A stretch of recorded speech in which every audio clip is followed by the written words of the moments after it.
Okay, I want to show you something. First, before I push play, I was looking up, I stumbled on a website. Could have been a Fluoride Action Network, somebody. But some whistleblower said, hey, they're not going all the way down to the shell rock when they're fracking. They're only going down to the water table. And they're pumping a whole bunch of fluoride in there. Now I can't find that.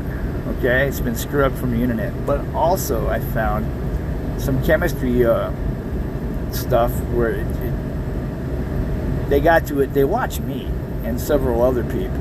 That's how they find it themselves, I guess, sometimes. But it was a chemical, this, that, and or other charts and whatever, and it said that when fluoride is mixed with water at 30% fluoride, it will create a flammable gas. Well, upon entry into the water table, at some point near entry there, it's 30% fluoride, 70% water, and thus creating the flammable gas, which is then trapped as air pockets and bubbles, large and small, and moving with the water, and finds its way up people's well pipes if they're drinking from wells. A flammable gas. And that's what she's lighting on fire. Okay? Though they told her, oh, we must have hit a methane pocket. It's not methane. Okay? Do cows fart under the ground? Alright then. Trust me, it's not methane. Well, whatever. There might be methane down there in certain areas. This is not methane.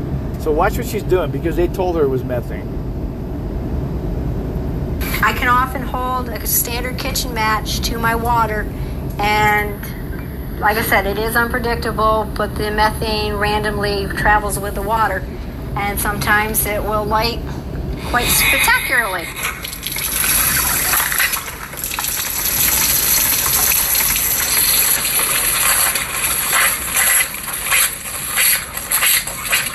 Just like that.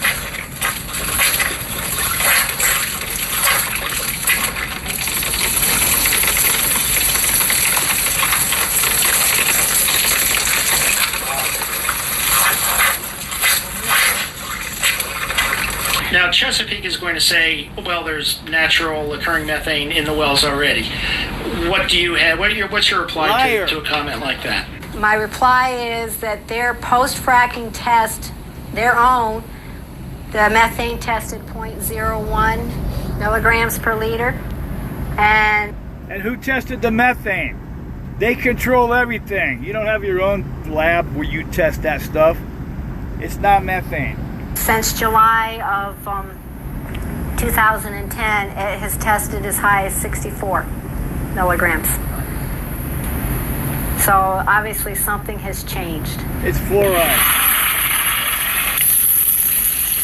And usually you can method. It'd be interesting to find out, because these people bathed in it and drinking it, to find out how many people near a fracking operation came down with strange diseases from that much fluoride, because they live so close to it, right? They were getting a lot more than the other people. Fluoride poisoning. However, the boogeyman controls the stats too.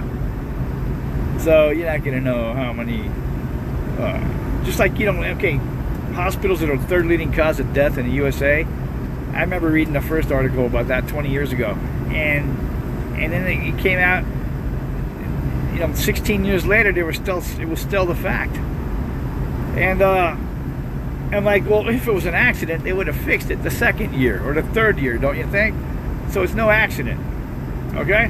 Now, I would like to see the stats on who those people are who die from medical error in hospitals.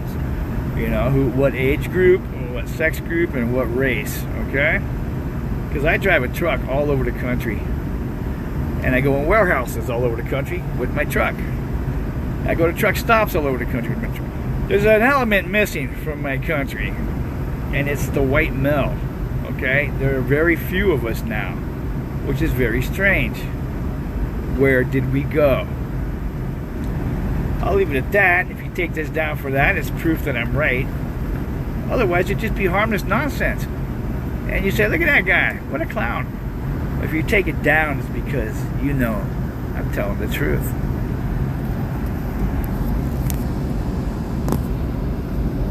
They long as it aerates, it's safe to drink, and usually you can see a little bit of gas just aerating out of there.